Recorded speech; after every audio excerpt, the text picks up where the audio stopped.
prudência e muita humildade, porque só humilde aceita também a possibilidade de ir devagar, com prudência, porque a complexidade é grande. Catequese, então, nós queremos iniciar no mistério, dialogar também com Deus, e que Deus é esse, uma trindade. A maioria das pessoas imagina que Deus é um pai de idade, era o senhor de barbas brancas, a Anícia perguntou essa questão do Deus Pai, no mestrado, a imagem que as pessoas têm de Deus nem sempre corresponde à trindade. Quantas vezes a gente tem manhã as trindades e aqui, não, Deus me ajuda, mas Deus é genérico, né? Tem nome. É Trindade Santa, Pai, Filho, Espírito Santo, revelado em Jesus, que é a nossa opção fundamental, na Igreja de Jesus, para viver como Jesus viveu e esperar o reino que virá. Esses são temas teológicos. Uma catequese que nós queremos mais cristocêntrica. Catequese sem Bíblia não adianta mais. A Bíblia tem que resgatar e tem que olhar a Bíblia a partir dos conhecimentos que se tem hoje. Para nós, o fato de dizer que Adão e Eva não são personagens, mas são figuras para nos dar uma ideia maior de que Deus criou tudo a partir do nada, foi Ele o Criador, e que aqueles 7 dias, a Bíblia não tinha nenhuma intenção de dizer como o mundo foi feito. A Bíblia quer dizer quem fez. Algumas coisas coincidem. A vida começa na água, a separação do sol, da noite, do dia. Algumas coisas coincidem com a teoria científica. Mas eu não posso pedir para o cientista fazer uma fórmula de oração a partir da química ou da tabela orgânica. Mas eu posso pedir que o cientista, quando ele vai rezar, ele encontre aqui uma linguagem que corresponda à linguagem da razão. Não faça uma síntese, mas há uma unidade, não precisa ser encontrada. Mãe, estou concluindo, ali está super grande.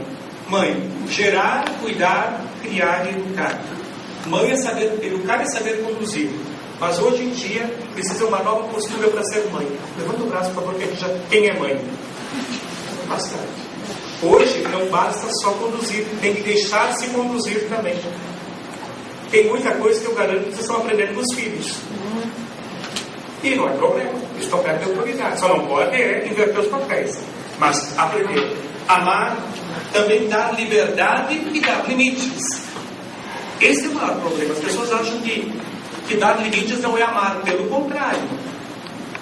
Se você não dá limites, a criança manhosa de hoje é o adulto insuportável de amanhã. Já é uma criança que não pode nem olhar. E quando adulto, e vai ter muita dificuldade de resiliência, porque ele se acha. E aí qualquer problema que tiver, ele não consegue elaborar. E aí nós temos o quê? Nós temos cada vez mais eles mais velhos, não querem sair de casa do ninho, com total liberdade. Quer fazer o que quiser, o pai e a mãe que aguentem, mas não sai do ninho, porque não tem capacidade de enfrentar certas questões do dia a dia. Os psicólogos que me ajudam para confirmar isso aqui, é uma experiência de que a gente vê. Aceitar a alteridade do filho. O filho não é teu. Eu tenho um amigo meu que diz assim: padre, eu tenho 2 para criar, e não é fácil, porque eles são filhos de Deus, e criar filho dos outros dá um trabalho. Qual é essa ideia? É filho de Deus, não é meu filho. Entendeu o que quis dizer? É uma linguagem. E ele está certo, é um mineiro. E ele está certo, criar filho dos outros dá um trabalho, porque ele não foi criado. Eu tive um filho para cuidar de mim. Não, isso aí você não tinha um filho, você criou um escravo, um robozinho. Ele não vai ser mesmo, porque não vai querer. E aceitar a sua alteridade. Você também. Eu acho que esse é um outro problema. Às vezes, para agradar o filho, a mãe vende a mãe, vende a avó do filho, né? Do filho, não pode. Tem que saber também dizer: não, peraí, você quer isso, mas eu também quero. E vamos conciliar as alteridades. Conciliar o que eu quero com o que você quer, para a gente poder conviver. Isso é importante. E também acolher a missão. Missão é aquilo que eu recebi. A mãe recebeu a missão de educar, de cuidar, de amar. Acolhe, mas também com essa grandeza. E por isso que eu coloquei um pouco aqui a Superman para provocar o propósito, porque quando a gente assiste aquilo lá, é uma inutilidade só, mas a gente percebe que o problema não são as crianças, sempre são os pais. Os pais dizem: aquilo que eu passei eu não quero que os filhos passem. Quem disse que você não teria atrofiado no crescimento se não tivesse passado certas coisas? Vocês lembram? Agora por outro caminho. Vocês lembram a história de Siddhartha Gautama, o Buda, que enquanto era protegido nos castelos pelo seu pai, ele não entendia nada da vida. Ele só fez um caminho de profunda espiritualidade quando ele viu um morto, um velho e um doente. Aí ele viu o que é a vida. Porque o pai dele não queria nunca que ele visse nem a morte, nem a velhice e nem a doença. Nós somos um pouco Siddhartha Gautama na primeira fase hoje. Nós não queremos que as novas gerações tenham impacto. Querem um exemplo bem concreto? As pessoas não levam as crianças para o velório. Não, é bom ter a imagem dele vivo. Mentira! É você que não sabe trabalhar esses assuntos depois com ele. É você que está se protegendo, está se negando. Não, mas não. Deve ser psicólogo para isso. A gente percebe que é o pai e a mãe que não sabem trabalhar. Depois vai dizer, virou uma estrelinha lá no céu. E a criança vê que o pai e a mãe estão viajando. A criança, qual delas? Aquela ou aquela? Eu acho que a criança percebe que é uma enrolação e ela joga com o pai. A pai e a mãe não percebem.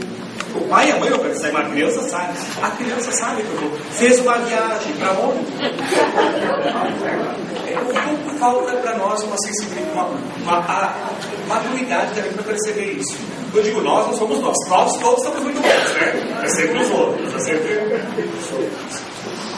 Resgatar a fé, e fé é confiar, é acreditar. Resgatar a transcendência, ir além do visível e crer que existe uma realidade invisível. O Frei Ivo, foi muito difícil, graças a Deus conseguimos colocar a estátua de Santa Teresa em praça pública. Eu acho que o Frei Patrício, se alguém me disse que queria ter colocado, tem lugares que não deixam mais colocar santos em praça pública, em via pública. E colocamos essa estátua, e depois de ajeitar e achar o local foi uma dificuldade. Conseguimos colocar onde mais ou menos queríamos. No dia chega um senhor, sempre tem essas coisas, né? O senhor de idade, morador antigo do lugar, disse assim: por que vocês estão colocando essa estátua aqui? Santa Teresa é padroeira de Caxias. Ele disse: eu tenho 80 anos, você sabe como é o nome? Procure nos registros da prefeitura como é o nome dessa região aqui. Vamos procurar. Travessão Santa Teresa, no lugar. E qual é o número do lote? Do lote que está sendo colocado a santa? 15. E Teresa d'Ávila é 15 de outubro. 15 é o número dela. Numerologia não, né? 15 é o número da santa. Aí eu lembro para o pessoal da Prefeitura Civil, a gente pensa que comanda a história. Ainda bem que tem alguém que interfere de vez em quando. É nosso irmão.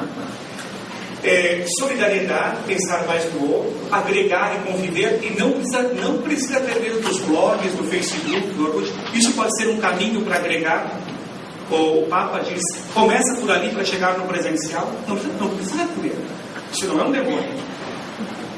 Vá trabalhar a questão da ética e cuidar da terra, da sociedade, da comunidade, da família e da pessoa. Olha só, e um pouco, os olhos jamais viram, os ouvidos jamais ouviram, e os corações jamais sentiram o que preparei para você. Nós precisamos ter, olha, a grande crise hoje é de encantamento, de sonhar, de pensar um mundo melhor. Nós precisamos fazer isso. E passar adiante isso, né? Para a gente ser capaz, então, de viver essa realidade. Eu concluo recordando uma situação muito exemplo para as mães, que a mãe não para, mas a mãe tem um vínculo muito grande com o filho.